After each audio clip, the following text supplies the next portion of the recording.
कि नहीं नहीं महात्माओं, किसी ने तुम्हारे साथ मजाक कर दिया है, वो कोई भगवान के भक्त नहीं है, वो तो डकैत है, चोर हैं, वो बड़े दुष्ट हैं।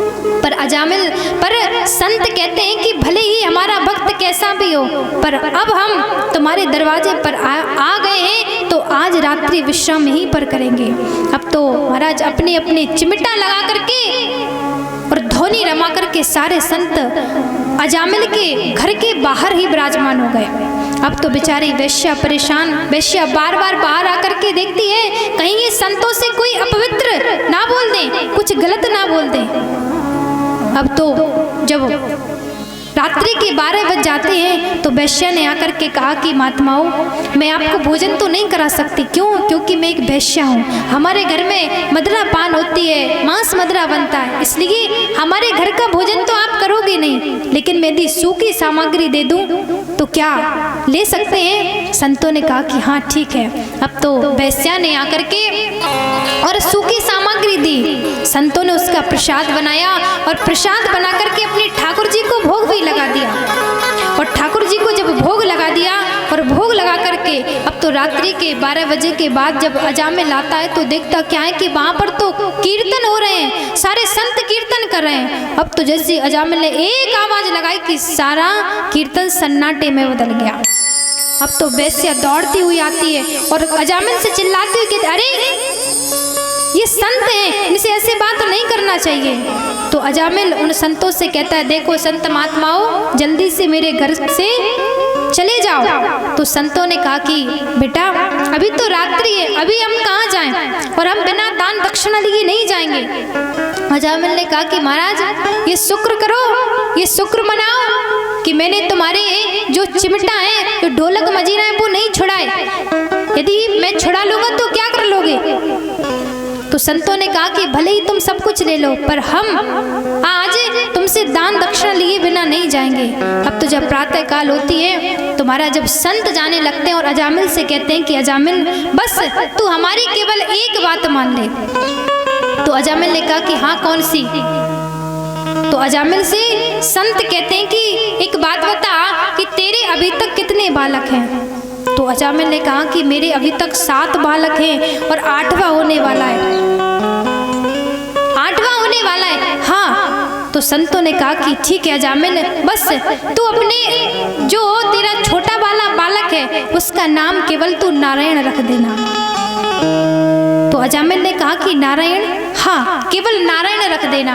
अब तो जैसे ही नारायण की कहा तो अजामिल कहता है मैं नहीं रखता ये नाम। तो वेश्या ने कहा क्यों? संतों की बात नहीं मानते। तो अपनी पत्नी के कहने पर अपने बालक का नाम नारायण रख लिया। अब तो जो छोटा वाला बालक था, अब तो अजामिल को किसी भी चीज की आवश्यकता होती तो कहता अरे पुत्र नारायण इस चीज को लेकर के आओ, अरे पुत्र नारायण मेरे साथ घूमने चलो, मेरे साथ भोजन कर लो। अब तो हर समय नारायण नारायण नारायण। अब जब अंत समय पर महाराज एक विडंबना है कि हम अपने बच्चों के नाम भगवान के नाम के अनुसार नहीं रखते। पहले के नाम कितने प्यारे प्यारे होते थे, किसी का नाम राम दयाल, तो किसी का नाम राम स्वरूप, किसी का नाम मदन मोहन। पर आजकल के नामों की हम कहें ना तो आजकल की माताएं, आजकल के पिता लोग तो अपने अपने बालकों का नाम रखते हैं टिंकी पिंकी चिंकी डिब्बा ढक्कन।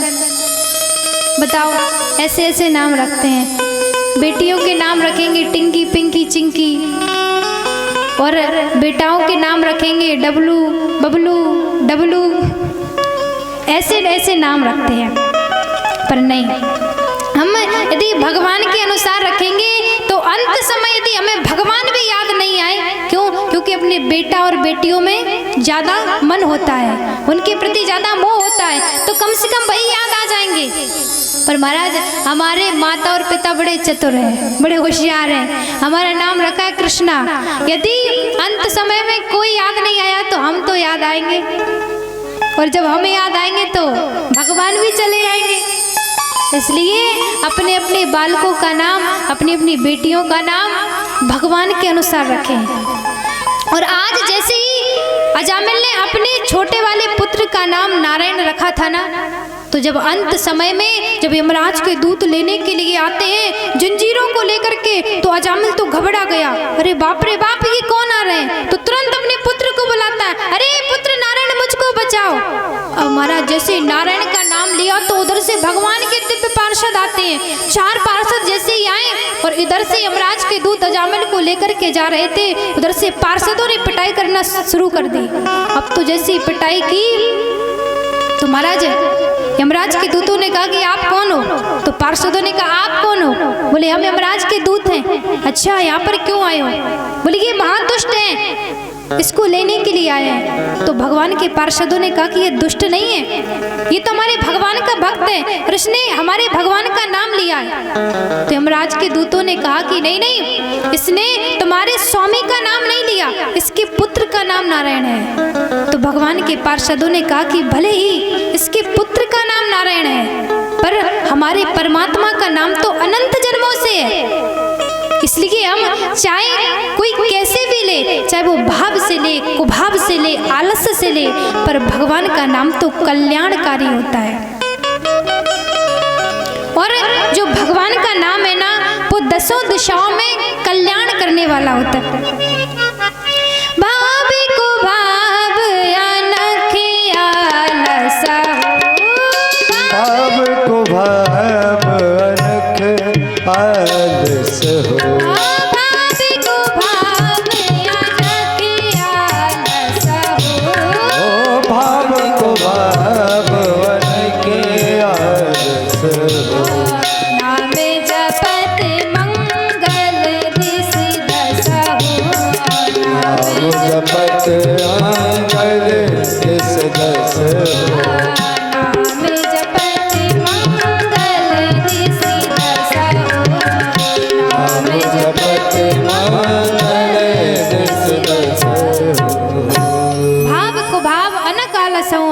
जपत मंगल दिशि दसाऊं। भगवान का नाम तो कल्याणकारी है, भले ही हम कैसे भी लें। और इस कलयुग में तो महाराज एक गुण है कि पहले तो हम लोग कितने यज्ञ करते थे, कितने करोड़ों करोड़ों लाखों लाखों वर्ष तक तपस्या करते थे जब ठाकुर जी मिलते थे।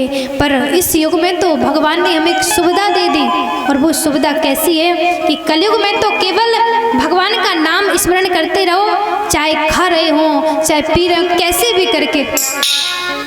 कलयुग केवल नाम आधारा, कलयुग केवल नाम आधारा, कलयुग केवल नाम आधारा, कलयुग केवल नाम आधारा। सुमिर सुमिर नर उतरहि पारा, सुमर सुमर नर उतरहि पारा, सुमिर सुमिर नर उतरहि पारा, सुमिर सुमिर नर उतरहि पारा।